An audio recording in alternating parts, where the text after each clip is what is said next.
That day, the city held its breath. Streetlights flickered their final warnings into the gathering dusk. Cell towers hummed with static.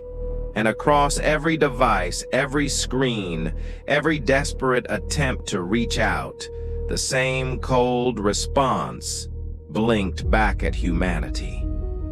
No signal. At first, the sky was so small, just a shimmer, a thin crack in the fabric of the evening.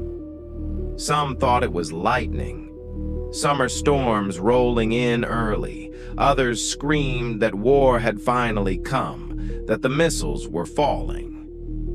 But no one could have imagined the truth. That light wasn't fire. It wasn't electricity. It was a tear, a wound in reality itself. And on the other side of that wound, something was watching us back. Something patient, something hungry, something that had been waiting for this moment for a very, very long time. 3 gates opened simultaneously. Different continents, different time zones. And yet, impossibly at the exact same moment. From those gates, darkness poured. Not the darkness of night, not the absence of light. This was presence, thick, crawling, alive. The sound came next. Guttural howls that scraped against the inside of your skull. Chittering that seemed to echo from inside your own chest. Screams woven into the wind itself. In the first 30 seconds, 7 cities went silent. Not destroyed, not burning, just silent. After that day, we gave it a name. The day the sky broke. The moment the red fracture opened. The moment the world stopped turning the way it used to. Civilization didn't crumble slowly. It didn't have the luxury of a gradual decline. It flipped in an instant, like a switch thrown somewhere in the universe, and humanity's chapter was simply over.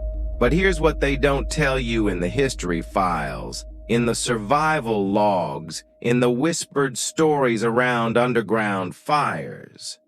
We didn't die that day. We just stopped being the apex. At first, chaos was the only language we understood. Everything that came through those gates, every nightmare, every impossible thing, we lumped it all together. One enemy, one apocalypse.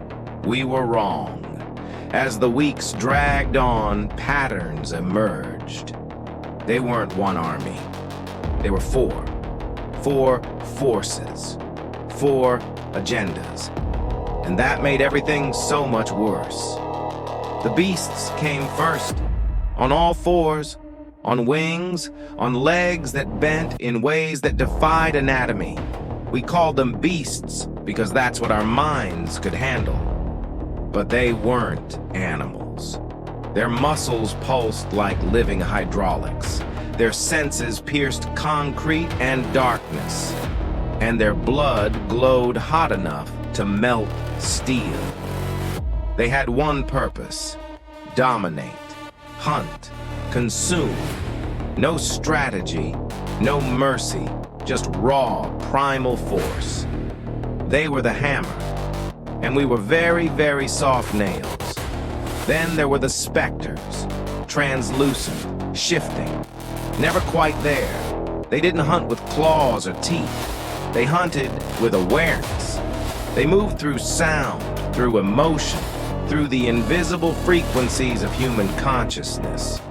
When we panicked, when we grieved, when we felt anything too deeply, they came. Survivors all said the same thing. It knew my name. It showed me my daughter, my wife. People who had been dead for weeks. They didn't leave bodies behind. They left empty ones, breathing, moving, but no longer home. Some believed they fed on identity itself, and somewhere within them, they remembered us. Every life, every name. Next came the hollow ones. We thought it was a virus, a bioweapon. But these weren't reanimated corpses. They were shells, puppets. Whatever controlled them wasn't inside the body. It was somewhere else. They never tired, never questioned, never stopped. And they understood fear. They used it. They waited. They cornered. They mimicked the voices of the people we loved. They weren't hunting us. They were herding us towards something. Last came the Iron Legion. Machines, but not ours. Self-replicating, self-designing, self-improving. They didn't just invade, they assimilated. Cities became raw material, infrastructure became offspring. In 12 days, they grew into hundreds of thousands, and they were learning. Some wondered if they weren't invaders at all, if they were scouts, if something out there was testing what kind of life could survive here. And if this was just the beginning. The worst part? They never fought each other. Not once. As if they were parts of a single machine. Extermination, consumption, psychological collapse, technological harvest. Someone coordinated this. Someone is watching. The first casualty wasn't truth. It was time. Borders vanished in hours. Governments fell before evacuation orders finished broadcasting. Power grids failed. The internet died in 29 hours. We went from the information age to smoke signals in a day. By day 100, human survival was estimated at 3%. And that number wasn't evenly distributed. The rest of us had to dig. The surface was lost. So we went down. Subway tunnels became neighborhoods. Mines became cities. Caves became capitals. The nests weren't havens. They were coffins we could live in. But they were ours.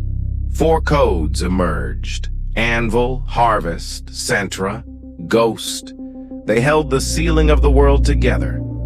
And still, the enemy learned, adapted. Until one day a beast spoke. In English, "We see you." That's when we understood. We weren't just being hunted. We were being studied. We thought going underground would save us. We were wrong. The gates never closed. They're still watching. And now, they're moving toward us. Next time, we'll talk about Nest 17. The one that went silent. The one that learned the truth. The doors remember. And they're coming down. Stay alive. Stay underground. And whatever you do, don't look up.